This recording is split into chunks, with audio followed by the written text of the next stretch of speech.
ሕይወቴ ይጣፍጥ በማርያም ማዘን ስደት ይቅር እስከ ዘለዓለም ተፈውሷልና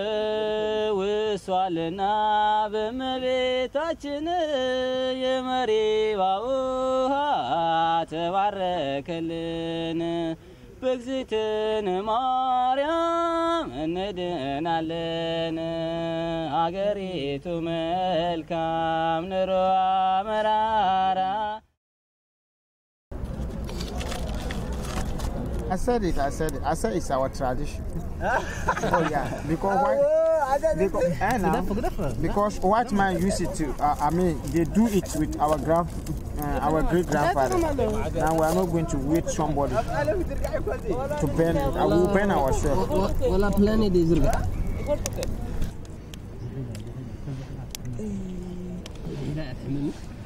Wow. See what again? The fire. I know you.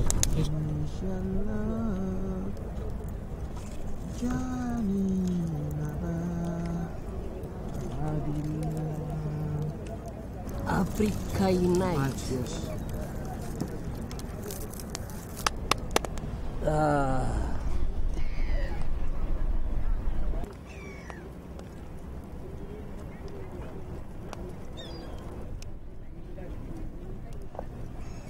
The reason why we are doing this way is maybe in England we learned that they only mark this way. They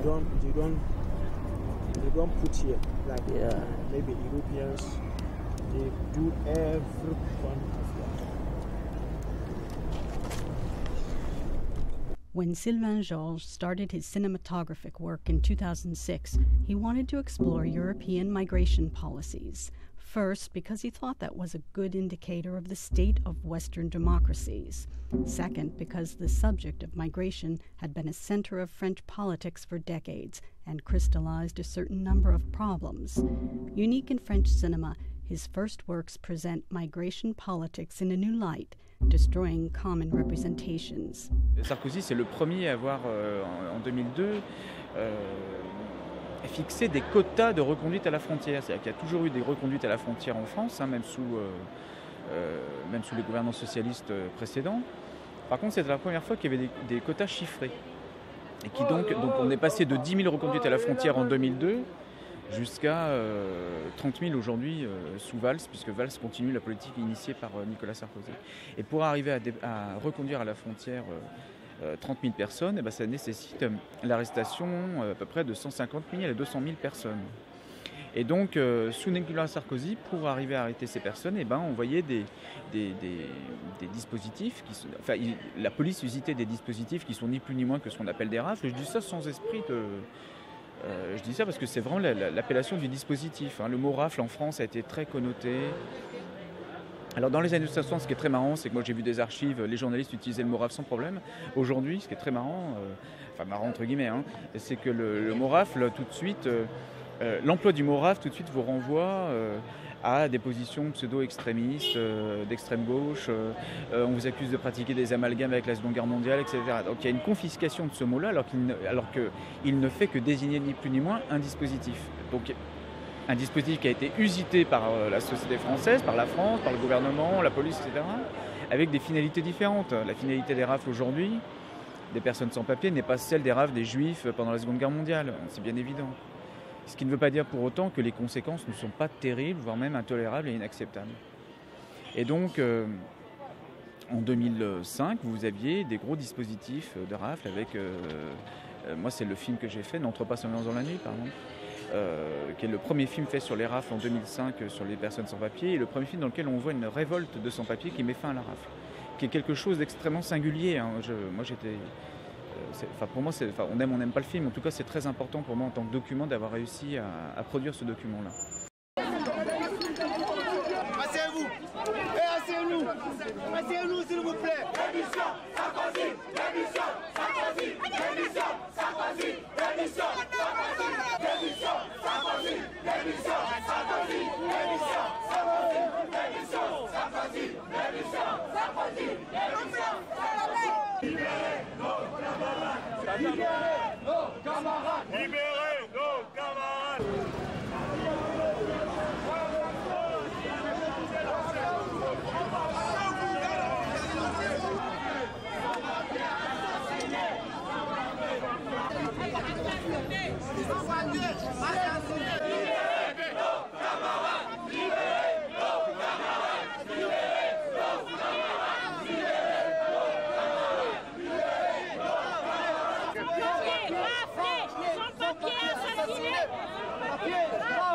Sans papier assassiné, sans papier assassiné, sans papier raflé, sans papier assassiné.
Ils n'ont qu'un boulot, venir fermer les salons ici, soit disant qu'on travaille au noir. On ne travaille pas au noir.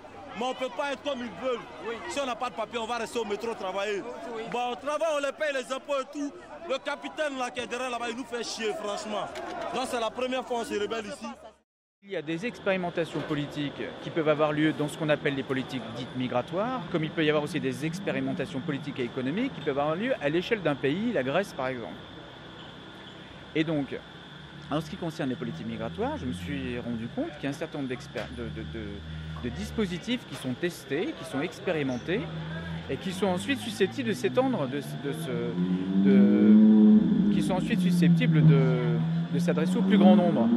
Donc par exemple dans le cas des politiques migratoires, à un moment donné, l'État a voulu mettre en place des tribunaux administratifs dans les centres de rétention. Donc, par exemple, le syndicat des avocats de France s'est élevé contre ce dispositif-là parce que mettant en avant l'idée qu'un tribunal un tribunal administratif dans un centre de rétention, ça nuit à certains principes premiers de la justice, c'est-à-dire la publicité des débats, l'impartialité ou l'objectivité du juge, enfin des choses comme ça.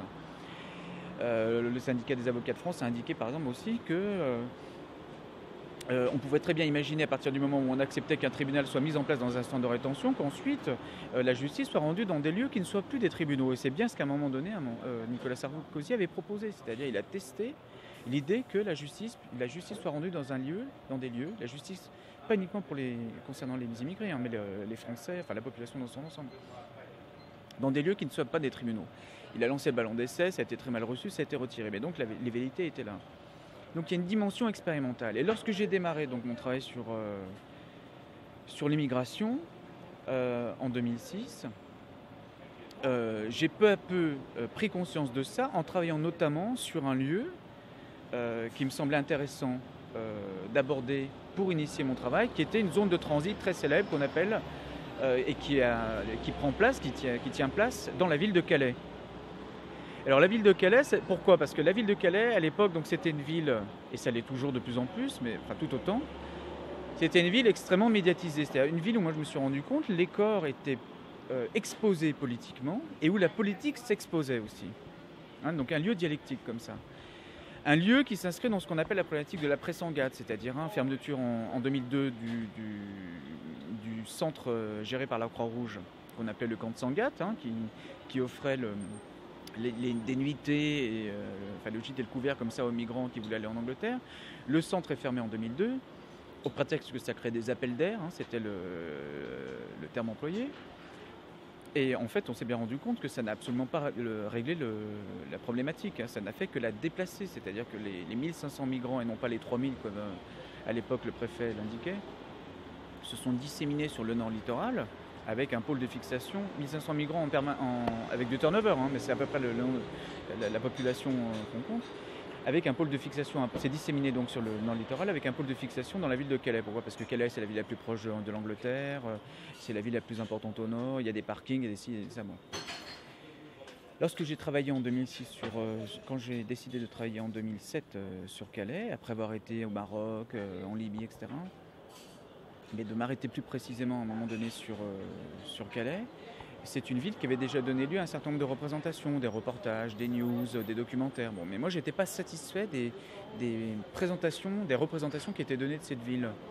Et lorsque je m'y suis rendu, au départ, je me suis vite rendu compte qu'en fait, il y avait un certain nombre de choses que je ne voyais pas traitées dans les films que j'avais pu voir. Donc, ou bien c'était des reportages un peu comme ça, fait à la va-vite, enfin des trucs news, ou bien c'était des documentaires qui n'étaient pas dénués de bonnes intentions, mais qui justement pêchent par le fait que ce sont des bonnes intentions, c'est-à-dire toujours une approche un peu sociale, humanitaire, un peu compassionnelle, et pas politique. Quand j'entends par politique, ça veut dire non pas des positions dites idéologiques, construites a priori, c'est pas ça, mais qui abordent les questions et les problématiques de façon politique.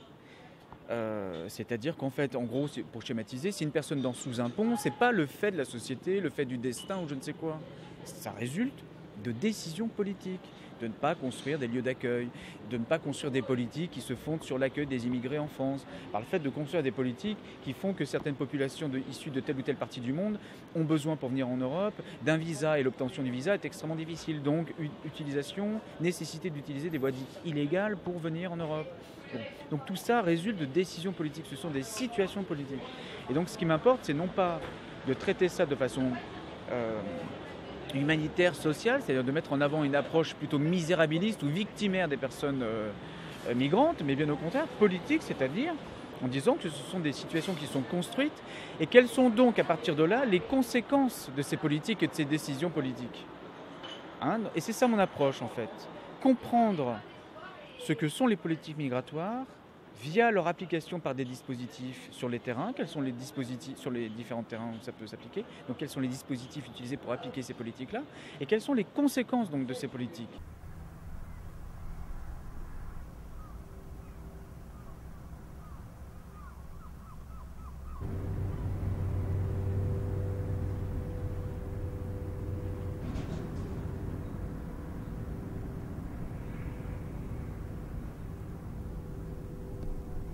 आगा मालूम ही दिखा ना सब देखा था काले उधर ये ज्यादा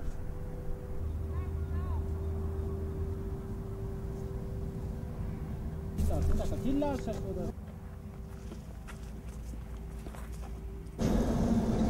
वरमंडा खाजा वरमंडा खा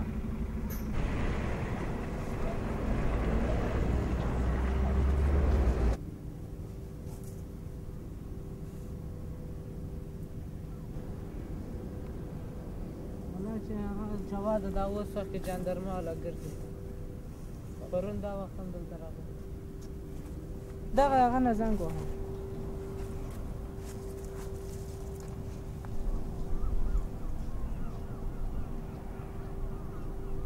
Cabin for home telephone. Mama, Baba, for mother, father, sister. No speaker 20 days. 1 month this boy, dear. 14 is old. 14.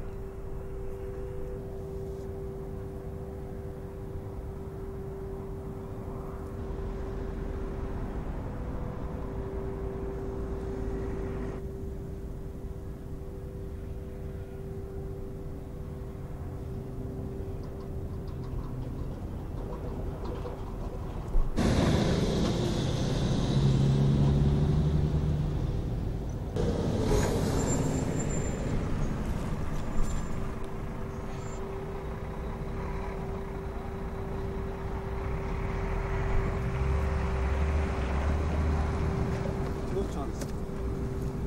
No sit for me. Problem this car.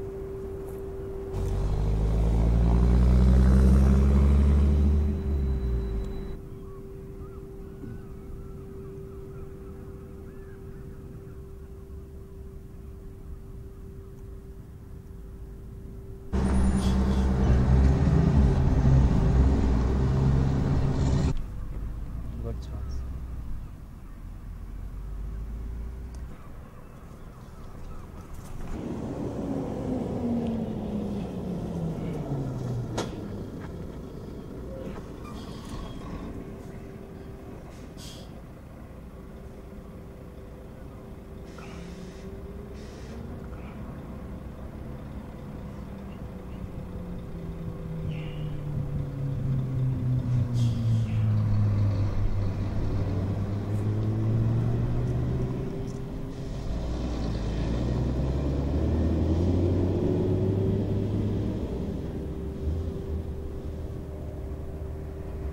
Moi, je trouve que ce qui est intéressant, c'est d'arriver à... c'est de réinterroger en profondeur ce qu'on entend par démocratie. Voilà. C'est pour ça que je trouve que c'est absolument magnifique ce qui s'est passé, ce qu'on appelait le printemps arabe, ce qu'on appelait les indignés en Espagne, certaines choses qu'on a pu voir comme ça dans le printemps d'érable, même si c'est pas que ça, mais au Canada, ce qui s'est passé à Wall Street, etc. Ce qui se passe aussi au Brésil ou dans des manifestations, des lieux comme ça où il y a des luttes qui sont parfois absolument pas médiatisées.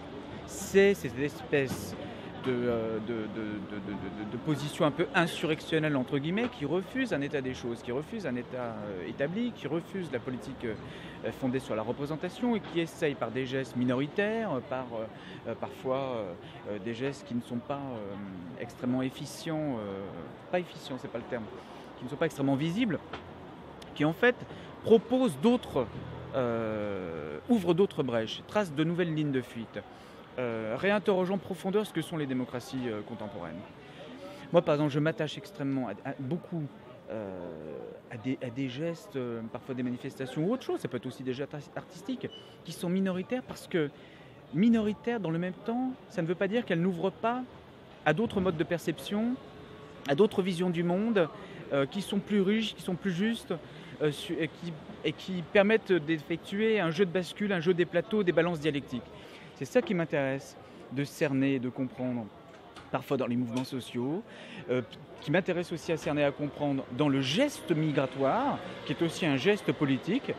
Beaucoup de personnes qui fuient leur pays prennent la décision de quitter leur pays comme une première décision, comme décision de leur première vie, lorsqu'ils prennent la décision de quitter leur pays, prennent leur première décision, parfois de vie d'adulte. C'est une véritable décision politique, mais aussi esthétique, etc. C'est une position qui, plutôt que rester assignée à une certaine place, permet d'ouvrir le monde, sortir des places, créer des déplacements, créer du mouvement. Et c'est pour ça que, d'une certaine façon, la question migratoire est aussi extrêmement importante pour l'Europe. Pas uniquement parce que l'Europe a besoin de se régénérer, parce qu'il faut être ouvert à l'autre, c'est aussi une certaine idée de la jeunesse qui circule dans l'idée migratoire. Moi, c'est ça ce qui me plaît, l'idée de la jeunesse. La jeunesse, c'est pas lié à un âge. L'idée de la jeunesse, c'est cette idée d'une remise en question permanente, d'une interrogation permanente, d'une recréation permanente, d'une compréhension permanente, d'une ouverture à l'autre et à soi-même. C'est ça pour moi la jeunesse. C'est cette idée quelque chose de mise en doute, d'une mise en crise permanente comme ça, d'interrogation fondamentale et profonde. Et qui viennent complètement remettre en question les choses qui sont figées, qui sont réifiées, qui sont rationalisées.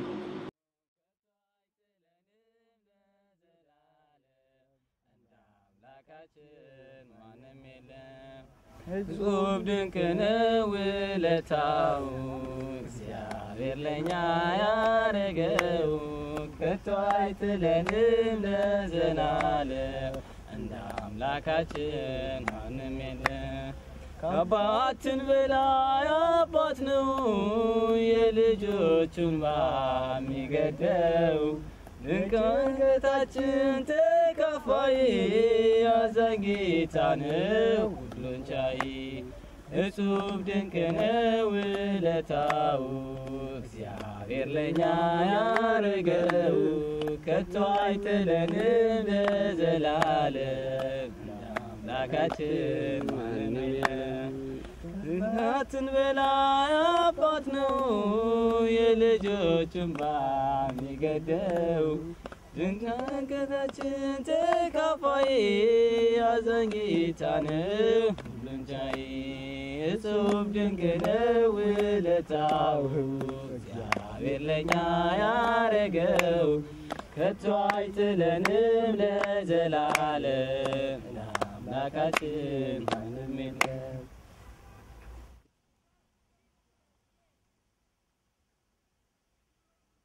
ሕይወቴ ይጣፍጥ በማርያም ማዘን ስደት ይቅር እስከ ዘለዓለም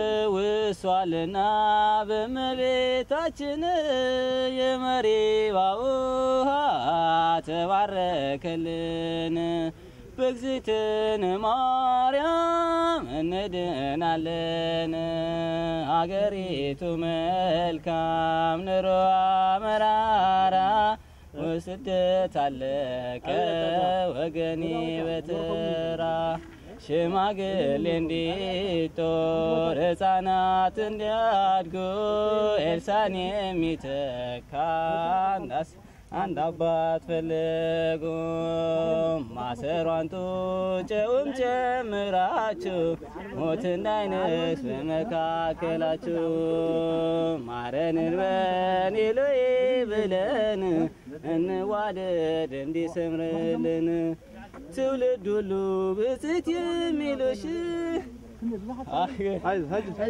ትውልድ ሁሉ ብፅዕት የሚሉሽ ኢትዮጵያን እምባዋን አብሺ አገሬን እምባዋን አብሺ ኢትዮጵያን እምባዋን አብሺ መራራ ሕይወቴ ጣፈጠ በማርያም ማዘን ስደት ይቅር እስከ ዘለዓለም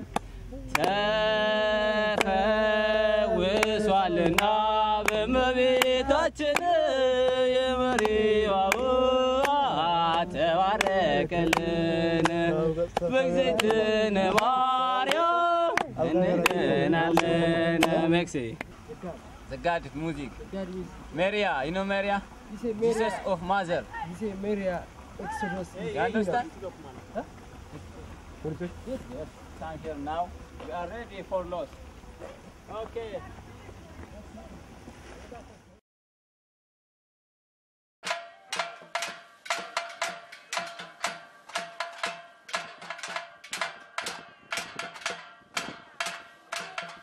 Since early June 2015, the French-Italian border of Ventimille has been closed to refugees. Ever since, the refugees have been resisting this decision and organizing in solidarity. The cinematographic collective Bye Bye Border has been documenting the consequences of the French state decision and the resistance at the border. Here's an excerpt of their work. Especially when I look down deep, every time I remember the people who I lost them in the Mediterranean. Good people, really people close to me, relatives, friends, they just died in the Mediterranean. We don't know about them, even where is their bodies. They just died. Sometimes we sleep only 3 hours because we are too worried about.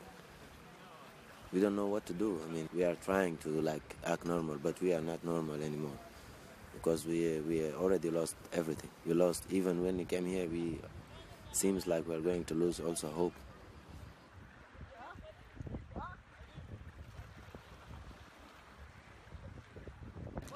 I tried 4 times, and the police sent me back as usual from Antibes, from Cannes, from Nice.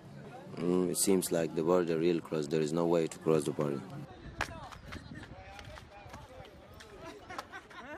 Police got you and then ask you for a document, and they know migrants that don't have documents, and then they put us in minivans, and then they send us back, and sometimes they put us in the border. Need some courage, need some powerful motivation to continue your journey.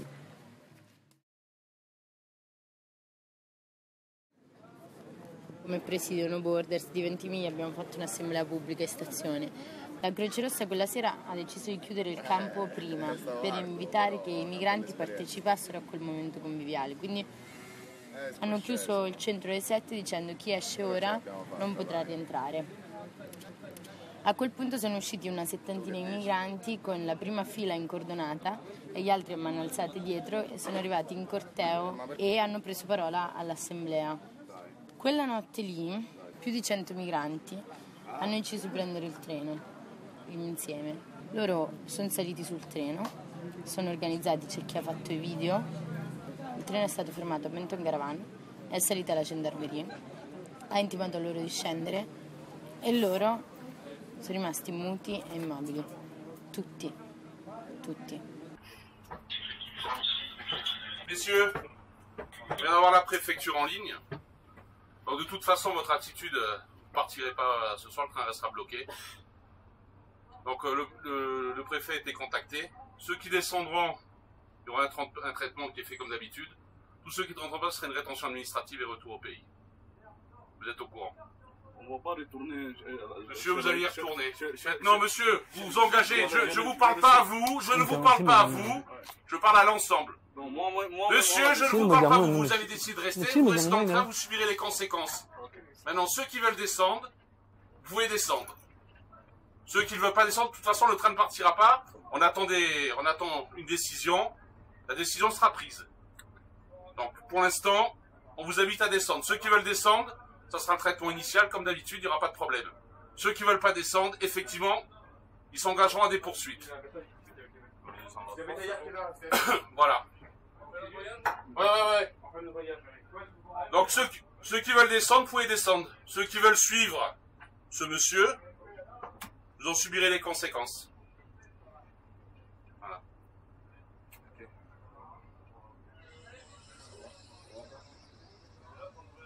Votre décision reste la même? Bon, très bien.